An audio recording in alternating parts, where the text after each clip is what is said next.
Hello again, and welcome back to episode 17, Fair Compensation.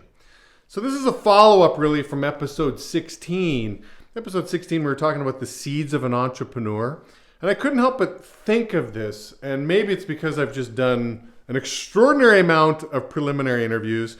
I did some rough math on how many preliminary interviews that I've actually conducted, face-to-face or Zoom, over the years. And I added it up, and I'm not going to break it down here, but I added it up that I've actually interviewed over 50,000 candidates. So I've done 50,000 preliminary interviews, and I still have a little bit of sanity left, if you can imagine. And a common question that's asked is obviously, hey, as you're recruiting, as you're hiring, hey, what's the compensation? And something that's popular, and I've heard this a lot, is that people are looking for fair compensation. And I'm like, what does that mean exactly, fair compensation? And so I put some time in, I've thought about it, and really this is fair compensation. Fair compensation is, if I put in that kind of work, if I put in a lot of work, I should be fairly compensated. The income and work should be proportionate to each other. I should be paid at a high rate of that work. If I work part-time, well, I should be paid part-time. Again, it's proportionate. Well, I don't want to work that hard and I don't want to work that little. I want something in the middle. I want to be paid fair for the work that I put in. Now, there is an upside to fair compensation. Okay, the upside is, hey, listen, if I'm going to work this hard, I'm going to get paid this hard, and I see the reward immediately. Okay, that's the upside. The downside is as time goes on, and maybe you don't want to work so hard, really I'm only paid fairly for my work. I don't want to work as hard as I did back in the day. Well, again, I'm going to shrink the work, and I'm going to be fairly compensated for the work that I do. And I like to challenge people. I don't challenge necessarily everybody, but when I see a sharp candidate come through the door, I would certainly say, is that really what you're looking for? Are you really looking to be fairly compensated for the work that you do? Let's sort of think this through, because I think that there's maybe another way of looking at this, and that's going to be the second part of this video. Now, maybe it's possible what you're really looking for is, I want to make a lot of money without having to do all the work. Is that position available? Could I make $1 million per year and clock in a 20-hour work week? Are there people that live lives like that?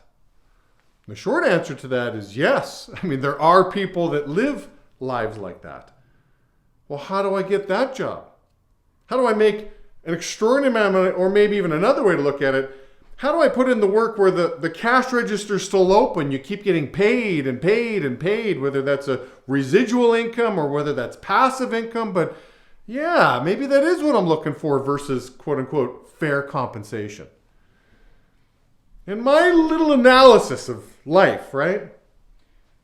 Anybody that I've studied that lives this life, whether it's a rock star, a pro athlete, a successful business person, the price tag is always over here. You've got to be willing to pay the piper, pay the price tag of, I said in the previous video, stomaching unfair compensation, if you will. A little bit of money, lots of work. I mean, look at a pro athlete as an example. Look at with the exception of Reggie Bush, okay, and hate to pick on him, but in college, the pay is supposed to be zero, and the work is extraordinary. You're not paid anything for the work that you're doing. Look at I remember an interview years ago with Hootie and the Blowfish, and I remember the disgusted look on Hootie's face, right? Hey, Hootie, how do you handle your overnight success?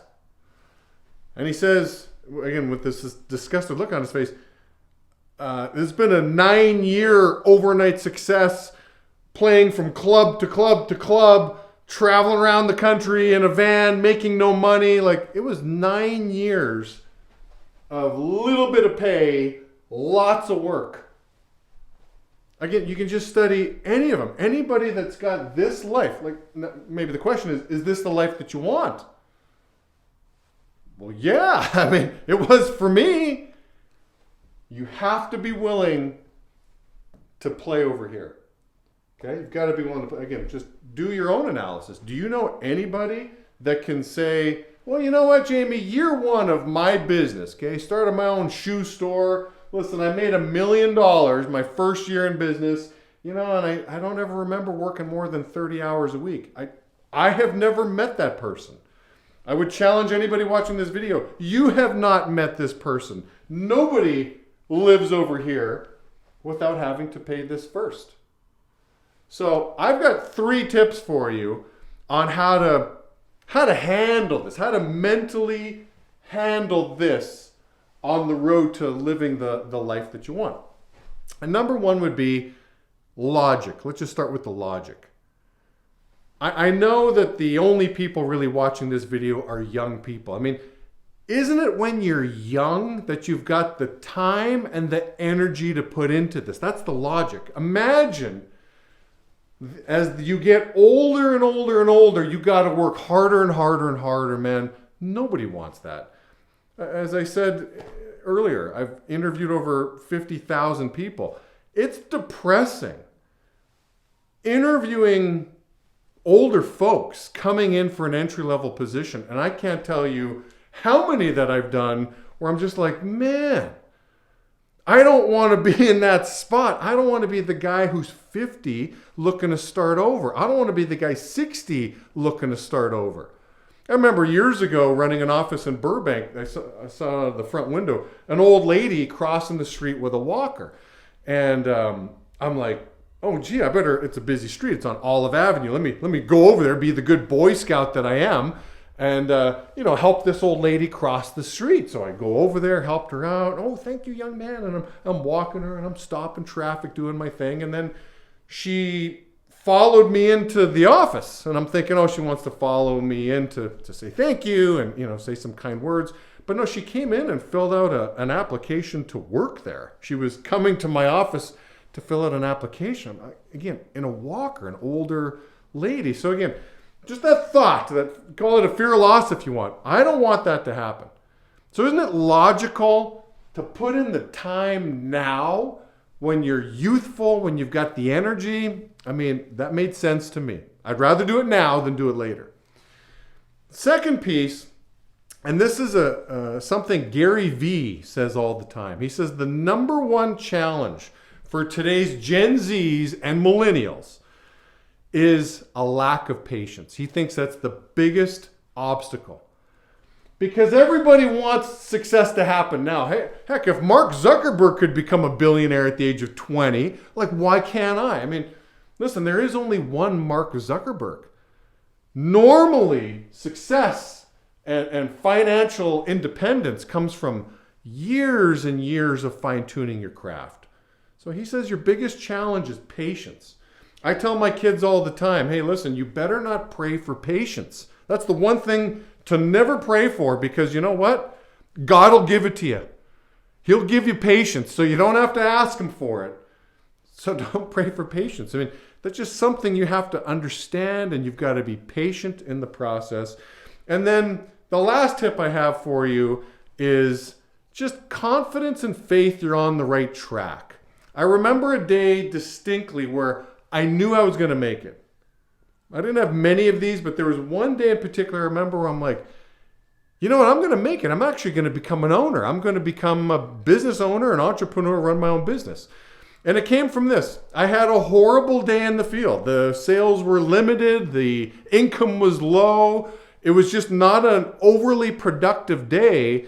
And at the end of the day, as I was driving home, I was thinking to myself, you know what? I actually had a really good day. And so why did I have a really good day? That doesn't make any sense. I'm like, I had a good day because you know what? I will take my worst day as an entrepreneur. If this is my worst day, again, low sales, barely heard the word yes, things just on paper did not look very good. And if this is as bad as it gets, I'll take my worst day as an entrepreneur over my best day as an employee where I don't have control.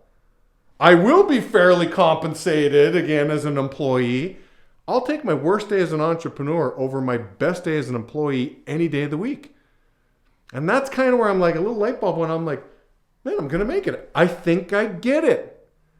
I think I get it.